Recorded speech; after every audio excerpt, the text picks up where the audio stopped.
Colorado, the Buffs, after an absolute classic of a game last week, are going to be traveling to Oregon and they'll be squaring off with a team that has yet to be challenged. Colorado has had nothing but challenges. Oh, okay. Well, what were you going to say? I'll say Texas Tech. Gave Oregon a little bit, of run for their money. What am I saying? For absolutely. sure. But now, hey, that was in Lubbock. They get this one at home. That's the difference in the story right there. They get this one at home. Colorado, no Travis Hunter. However dirty you think that hit was, well, it doesn't really matter a whole ton right now because regardless, Travis Hunter's out. So that's a big deal. Both sides of the ball. Like, we don't get to talk about, injury. Oh, that's going to affect the offense. This affects both. It affects both sides of the ball. However, Shedeur is playing. Both these quarterbacks are playing at a Heisman level right now, but Shedeur Sanders would probably be my vote for Heisman if you were to poll me today based on like the competition, how he's risen up to the occasion, right? He's putting up the stats, putting up the numbers, rallying the team behind realistically, a bad offensive line. We can say it how it is. It's a bad offensive line. And Oregon's offensive line, well, I came into the season with a lot of question marks. They were replacing a lot of guys, and they have looked nothing short of spectacular so far. Now, I say this about Colorado's offensive line. I think it hurts them. I think they're bad. Obviously, they're not good. I'm not trying to make excuses for them. But in terms of why they also give up so much pressure to Shedeur Sanders, is they don't run the ball. And they can't because the line is bad. They don't run the ball. But also, like, if you're Oregon, if you're Colorado State, TCU, and Nebraska, you know it's coming. Like, 70% of the time, they're going to be dropping back to throw the ball. And so while, yes, they do get stuff out pretty quickly in the screen game, RPOs, one-read stuff, you still have to sit there and go through your progressions if you're Shedeur Sanders. So you take away his first and second reads, boom, he's got to hold the ball. And he's not a guy that likes to run. He likes to extend plays. And that's where he can get to him. And he's taken a lot of big hits this year. I hope he avoids them this week, obviously, for his sake and for Colorado's sake. But, yeah, I think – how much hype would this game have? It still has a ton. Obviously, it's Deion Sanders' first conference game. It's a huge event. They're playing a top 10 team, or top 11 team, depending on where you look. I guess Oregon. But like if they had Travis Hunter, right, and if they pulled away from Colorado State in that first half, like how different does this game look? Like how different is the spread? If Colorado looked apart last week against Colorado State, and then like the national attention would be even more crazy than it already is on an already loaded slate this week. Yeah, I mean, look, with all that being said, give me Oregon to win and Oregon to cover. I'm sorry, Colorado. I think Colorado's a pretty good football team. I think Oregon is a potential playoff team. And they've upgraded on the defensive side of the football. Granted, Texas Tech is a good offense. Okay, they are. Tyler Shuck over there, slinging rocks. That was on the road as well. Plus, against your former Tim DeRuyter. I mean, come on. You knew Tim DeRuyter was going to be dialed in for that game. So, of course, Texas Tech putting themselves in good field position. They got the job done offensively. So, look, I just think Oregon is a much better football team. I think they are a 3-touchdown better football team. I think they're going to be at home in it's going to be a rowdy environment. It's going to be rowdy. Now, Colorado's been there, right? They went to Forward, right? That was a pretty rowdy game. Okay. But I don't think TCU is that team. I think Oregon is that team, and I think they're going to give them huge problems. I think Bo Nix might have an absolute career day, and he's not going to be holding back. I don't think any of these coaches in the Pac-12 are going to be holding back anything from Colorado.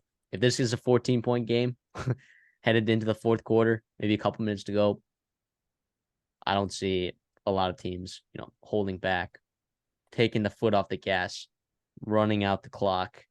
I think this could be a shootout, though. This could be a shootout, but I trust Oregon's defense a little bit more this year. Dan Lanning's done a good job, better job, I think. Yeah, I agree. I think Oregon's a better team. I think they might even be 3 touchdowns better.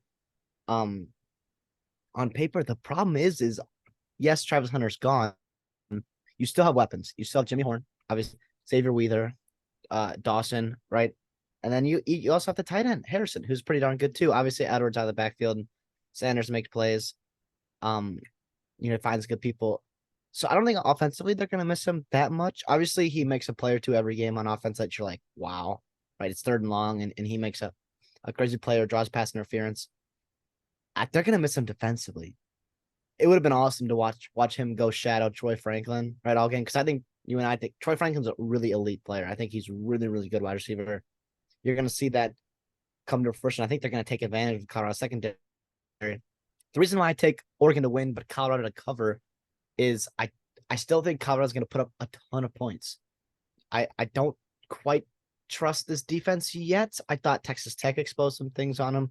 I think Colorado will be able to do that and then some. The line, the over under is 70. It's like 70 and a half, depending where you look. That is crazy high, right? For a college football game. I still think it can be up there, and I don't quite see an Oregon scoring like 55, 60 points and then still covering. I think and also they could try to run the ball, establish a run with Bucky Irving and their other running backs there, really shorten the game and not quite let them be able to separate, but also, still win pretty comfortably in the 4th quarter. If you got to look out for Cormani McClain. I mean, we've been looking for him for Colorado. Like, now's his time to step up. Obviously, he came in the summer, was not ready. He was a smaller stature guy. And they have some solid corners on the team. Above him, obviously, Travis Hunter. But with him gone, I would love to see McClain just show up and just dominate. I think that would be so cool. Obviously, the brand, the DBU brand that Sanders is trying to build there would be awesome. But the thing is Colorado's gonna have to play 60 minutes of really good football on the road, and I don't think they have it in them for 4 straight weeks. And with losing some depth pieces, they're gonna be very tired. I mean, they've been in great. Even the Nebraska game was close for a while, and that was still a physical game. That depth. The reason why I didn't take their over in the offseason for the season was because I was worried about that depth. And obviously they can play 60 minutes, one game of really good football, but over the course of a season, like it's gonna get to them more than it's gonna get to a team like Oregon, a team like Utah, USC, in other player teams in their conference. But yeah, I'd like to look at how does Colorado D-line fare. I know you mentioned the offensive line earlier with Oregon real quick. I would love to see them get some pressure on Bo Nix. I think that's their only key to stopping this offense. It's not going to happen. And you don't think it's going to happen? I don't think it's going to happen. It could. I don't think it's going to happen. Yeah. But yeah, I mean, look, let me touch a little bit on Cormani McClain. Deion Sanders has consistently said this week, he's been asked about it a lot because I think people are waiting for this. And I don't know that Deion thinks Cormani's ready.